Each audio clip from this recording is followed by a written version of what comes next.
You know, I used to hear that Turki Alalshikh is bad for boxing. And this usually would come from fanboys of fighters. They have their favorite fighters and are not rolling with Turki Alalshikh at the time. So Turki Alalshikh was bad for boxing. Now you see Canelo, you see Teofimo Lopez and Ryan Garcia, which that's supposed to be a fight coming up next, Teofimo versus Ryan Garcia. That's what I'm hearing, but we'll talk about that in another video. But Turki Alalshikh is making all these fights possible. Fights that we would never see if he wasn't around.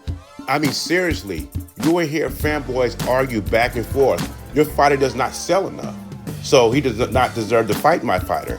Now Turki Alalshikh has took the money out the way. These guys have nothing else to argue about. Now they're trying to come up with different stories just in case Canelo wants to do business with Turki Alalshikh. Because before, what were they saying? Canelo does not want to do business with Turki Alalshikh. He does not need Turki Alalshikh. Now with this soundbite I'm about to play, Canelo seems like he's open to do business with Turki Alalshikh. And now all of a sudden, all the narratives are changing. Now watch all the Canelo fans that did not like Turki Alalshikh, all of a sudden will like him if Canelo does business with him, just like they did with the PBC. Now another thing I want to hit on is the Terence Crawford Canelo fight. I've never been an advocate of that fight, but I've never been an advocate of the Errol Spence Canelo fight, which was proposed like 5 or 6 years ago. They said that fight was eventually going to happen, and a lot of fans gravitated to that. They loved that fight. They said, oh yeah, it'll sell 70,000 in Texas Stadium. They loved that fight. And Errol Spence was a welterweight as well. You know, he came from 147, yet they still liked that fight. And the excuse was that Errol Spence was a big welterweight. He'll be 168 one day. And some people actually thought at the time, I stress at the time, that Errol Spence would give Canelo a good fight. Yet these are the same people that think Canelo crushes Crawford.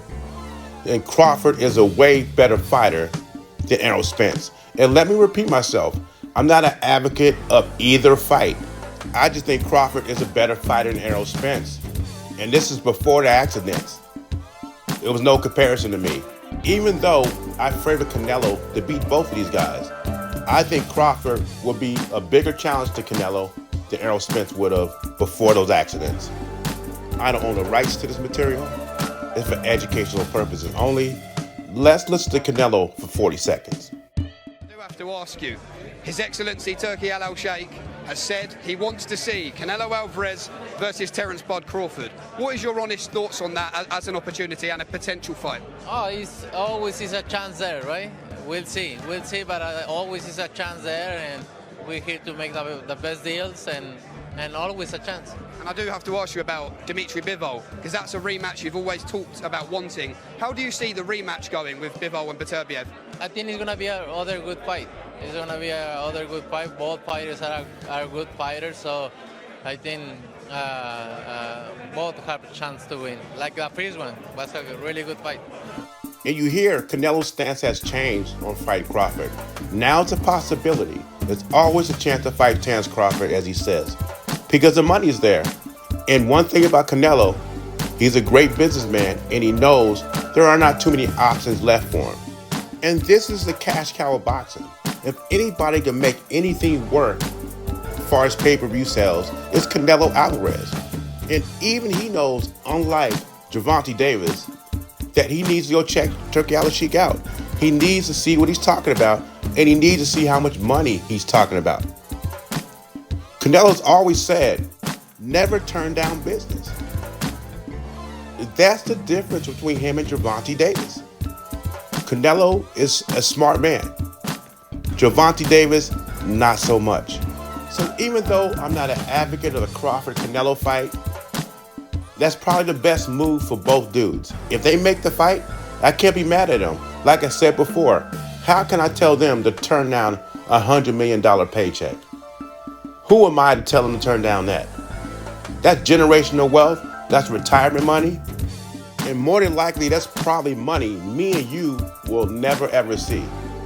But what I'm hearing from that soundbite, that 40-second soundbite I just played, is that Canelo might be doing a 360 on that Crawford fight. maybe it's very possible for May or September. But anyway, leave your thoughts and comments below. JBZ, I'm gone.